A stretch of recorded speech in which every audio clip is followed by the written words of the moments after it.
So welcome to another IT talk / sales video, and this is going to be along the business line because people ask this question a lot. And me and Brett, we were talking about this, and he's actually done a lot of talks about getting to yes. Yeah. And sales objections is what this is kind of about. And one of the problems a lot of people have just in general in IT is you pitch your idea to someone and you get that thrown right back at you. You're too expensive. It's too much. I can't afford you or things like that. And there's a hard to figure out balance because humans are difficult and complicated, much more complicated than computers. That's why I like technology better sometimes. They sometimes don't talk back, right? Yeah, well, then they do. They give you output back, and it's based on input, and it's easy to solve. So one of the things I do when I'm pitching, because we do have proposals and we're pitching them to there, and I have people who want to just beat me up on price, and you just kind of got to hold to the grindstone on that. I mean, figuring out your pricing. I'm gonna do some videos on that, but that's really, really difficult, and that's a different type of science. But once you have established your prices and know what you're going to pitch to your clients, the first objection a lot of times is, "Whoa, that backup server! Yeah, do I really need it?" And you kind of have to step out of the tech mind a lot. And that's one of the reasons I have Brett here, because he's kind of more the business-oriented guy who's less tech. And that actually helps a lot because a lot of people want to jump right into the tech side of it all the time. Like, this thing has this many processors and this much memory, and you start breaking down technical details. And business owners like, yeah, the guy who sold me all my trucks, he gave me a lot of technical details I didn't care about. I need him to haul freight. Tell me how it's going to value hauling freight and the reliability of this thing. So you got to think about it from their perspective. They're dealing with, I bring up trucking because we have a lot of transportation clients. They're dealing with so many different elements of the business as a president of the company, business owners. You are just throwing more technical details out about them that it's not that they don't care. It's they have other things. They're focused on how do they get the next thing that makes their business go and how do you fit into it. Right. So the first thing you have to do is make your pitch make sense to them, be a value proposition of how it will integrate into their business, and that's the first step to them understanding it. Because as Brett said, people are natural about saying. Well, people are natural about saying no. Right. From infancy, if you think about what your parents told you every time when you went to reach for something, when you were young, you were told no, and that was one of the first commands we learned as humans was no. You walk into a Home Depot or a Lowe's or a Walmart and there's somebody there greeting you and they ask you, can we help you with anything? What do you say? Oh no, I'm okay. And then you take a few steps and, oh wait a minute, where do I find the 2x4s? Or where do I find this? So our first inclination is to say no to somebody before we say yes. One of the things you mentioned it too, is you get those business owners that get that glossed over look. Right. It's happened to me. Because they don't understand. And people say no because first, it's inherent. Second is they're not understanding your solution. Right. So you have to make sure that your pitch is all about integrating into their business, how it's going to do there. And backups are one of those things that it's a great place to start. It's a really important to the client, but it's also can be difficult to convey that. Now, the customers that have experienced a major outage, and I'll take an engineering company that we have. They understand the value. They had no problems approving backups because the reason they switched to us from IT was because they had a service failure from the other tech company, and that service failure led them to being down for 5 days. They have, I think, 7 CAD engineers that all make roughly $100,000+ a year who had nothing to do for the next 5 days. Not to mention what we refer to as brand erosion. And what that is the perception people have about your company when you couldn't service the projects that you've done. So they couldn't get their engineering projects delivered on time. Right. They had a bunch of guys that they are on salary that they had to pay with nothing to do because the server was broken and didn't have it, hadn't have proper backups, and they stuck everything in the cloud and took forever to get it back. It was a whole mess. So we have a solution that's more robust, but this is how it was sold to them. We have different options based on how much downtime you want to have. And they're like, what do you mean by downtime? Well, we can back everything up to the cloud. You have this much data. It will take you about 3 days to get all that data back out of the cloud. Oh, so you'll be down for 3 days, but we can restore your data. Or we can sell you this second server to replicate everything so your downtime is like almost eliminated because we can do failover. Oh, so we can have 2 servers essentially? Yes. And if I would have came in, let me pitch you on these 2 servers and high availability options and things like that, you would start talking about things that go over their head versus the value proposition of we can have it so you'll have these people down. And then you can tell them, but you don't have to ask the number. How much does it cost your company to be down for 2 days? What would it cost? And there's...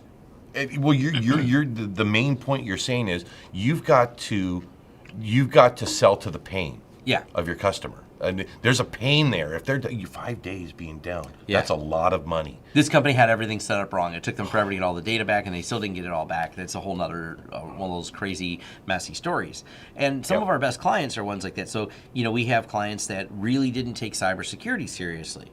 Well, once if they work in a compliance and they have personal information and they work in a compliance controlled industry, being that HIPAA, Sarbanes-Oxley, any of those where they have personal information, either financials or medical records, you have a client that may not take things serious until something happens. They've been hit. Any client that's been hit is so much easier to sell to.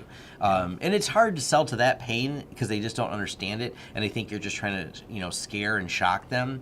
But there's a lot of statistics you can throw out there. I mean, a lot of these companies don't survive. Here's the fines you pay. Yeah, that $200,000 fine is expensive for a small business, and a Marriott breach that happened the other day. They're like, that's just a marketing expense because we're going to hire a PR firm. They're probably going to spend more on PR than they will in fines. So you got to, once again, sell to the pain. And that's how you get around those sales objections, is making sure you understand how it would impact their business, not how whiz-bang amazing and how many processors are in that. Well, one of the things in selling to the pain, if somebody hasn't experienced that, the one thing you can do is paint the picture. Yeah. You talk about a story about a client that you've had to experience something of down, like that 5-day downtime. Right. What was their loss? And you talk about that and get that business owner or that person you're working with to understand that I don't want that to happen to me. I need your solution. Right. And it's little things like that you want to make sure you've made a clear picture, a clear path. You don't want to just sell it on fear. And in some ways, you are a little bit selling it on fear, but it's really not the goal. And I hate when you have too much fear marketing out there. The big, bad cybersecurity guys are going to take it over unless you use our service.